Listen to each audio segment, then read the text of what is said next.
Okay, so now I am going to show you how to handle the storage planning in Impact Production. To do that, we're going to open the Impact Resource Manager and click the Storage tab, as we can see down here.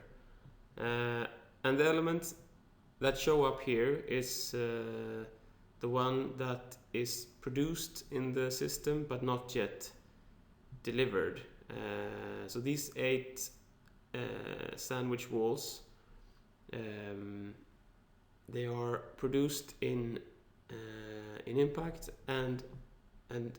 but they are not yet delivered. And to show you how it works, we click the Impact Model Viewer and look at this project here called Impact 6. Let's start with one floor, let's say floor 3, and the sandwich walls.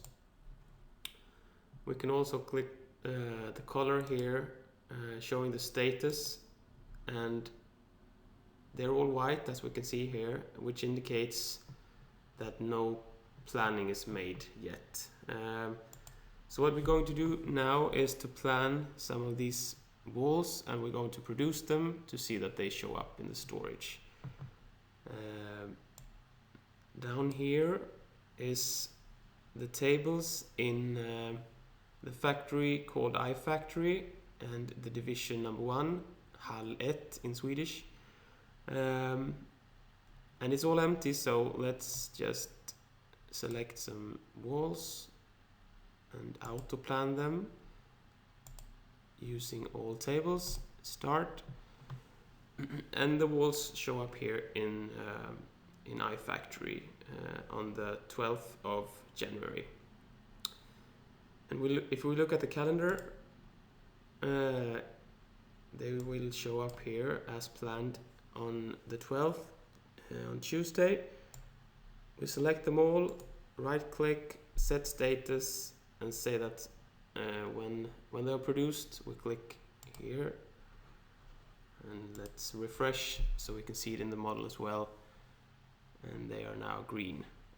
So let's go back to Resource Manager. Refresh.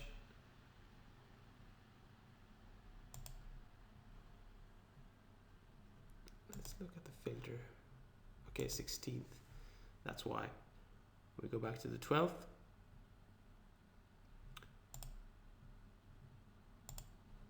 And refresh.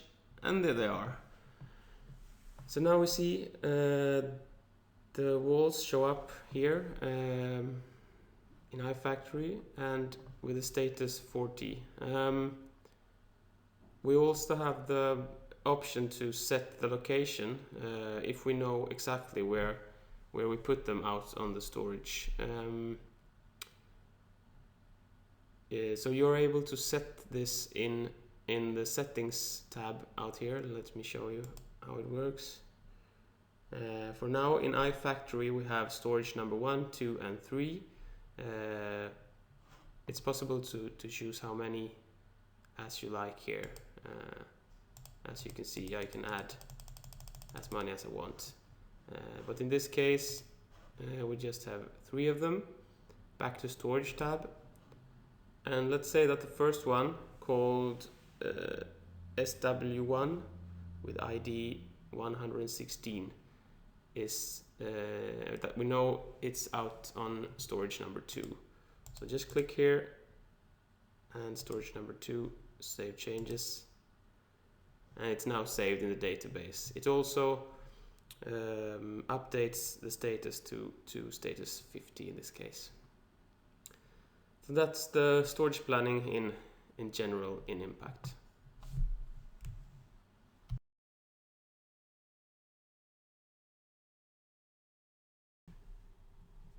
One useful way to use this information about the storage location is to show it directly on the delivery note.